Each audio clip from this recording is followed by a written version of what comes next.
নমস্কার বন্ধুরা, পুজোর আনন্দ চ্যানেলে আপনাদের স্বাগত। নিশ্চয়ই সবাই খুব ভালো আছেন। আসুন আজকে আমরা জানি শ্রী রাধাকে কেন আমরা মা বলি না। আসলে শ্রী রাধিকা কেবল কৃষ্ণের পরম প্রিয়া নন, তিনি শ্রীকৃষ্ণের প্রেম ও ভক্তির প্রতীক। বৈষ্ণব দর্শনে রাধাকে কৃষ্ণের শক্তি হিসেবে দেখা হয়। তিনি প্রেমের চূড়ান্ত রূপ।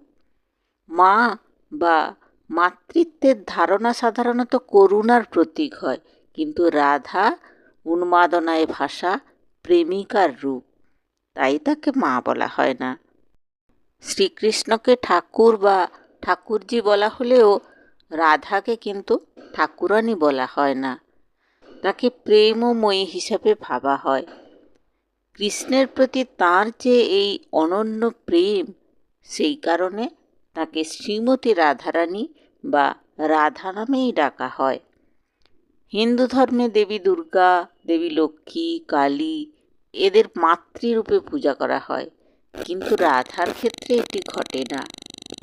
রাধা মূলত প্রেম ও ভক্তির উপর ভিত্তি করে, যেখানে তিনি ভক্তদের জন্য মা নন, বরং কৃষ্ণের প্রেমিকা এবং স্বরূপ শক্তি।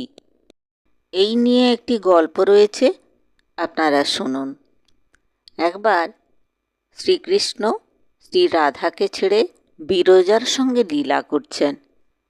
শ্রীদাম রয়েছেন পাহারায়, তাকে তিনি পাহারায় রেখে গেছেন যাতে কেউ না প্রবেশ করতে পারে।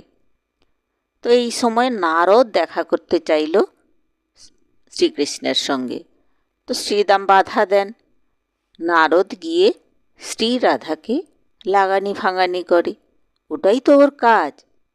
তো শ্রী রাধা এসে যখন ঘরে প্রবেশ করতে চাইলেন, তখন তাকেও শ্রীদাম বাধা দিলেন। শ্রীরাধা বলপূর্বক ঢুকতে চাইলে শ্রীদামের বাধার সম্মুখীন হয়ে ভূতলে পড়ে যান।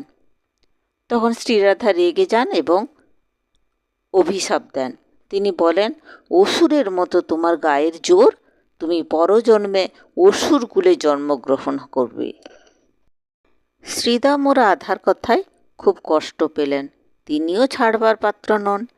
তিনিও অভিশাপ দেন, হে রাধে, তুমি আমাকে দুঃখ দিয়েছ, তাই আমি তোমাকে অভিশাপ দিচ্ছি, তুমি গোলক থেকে পৃথক হয়ে মর্তে জন্ম নেবে এবং দীর্ঘদিন কৃষ্ণের সান্নিধ্য পাবে না।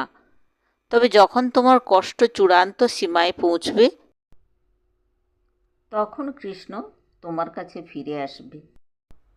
এই অভিশাপের ফলে শ্রী রাধাকে মর্তে জন্ম নিতে হয় এবং সেখানে তিনি বৃন্দাবনে রাজা বৃষভানু এবং কৃত্তিকার কন্যারূপে আবির্ভূত হন। আসলে ঈশ্বর ও ভক্তের সম্পর্ক কখনো ছিন্ন হয় না, এমনকি যদি বিচ্ছেদও ঘটে, তবুও প্রেম ও ভক্তির মাধ্যমে পুনর্মিলন নিশ্চিত হয়। ভক্তরা কৃষ্ণকে রসিক নাগর রূপে সেবা করেন, আর রাধা কৃষ্ণকে প্রেম প্রদানকারী প্রেমিকা। তাই ভক্তরা রাধারানীকে প্রেমের মাধুর্য রসে সেবা করেন, যা ভক্তিরসের সর্বোচ্চ রস। এই রস অনুযায়ী শ্রী রাধা হলেন নিত্য কিশোরী, কৃষ্ণের নিত্য প্রেমিকা। তাই রাধাকে প্রেমের অধীশ্বরী রূপে দেখা হয়, মা হিসেবে নয়। শ্রী রাধিকা যখন মর্তে জন্মগ্রহণ করেন, তখন তিনি ছিলেন অন্ধ। আসলে তার শর্ত ছিল, তিনি চোখ খুললেই যেন তিনি শ্রীকৃষ্ণকে দেখতে পান।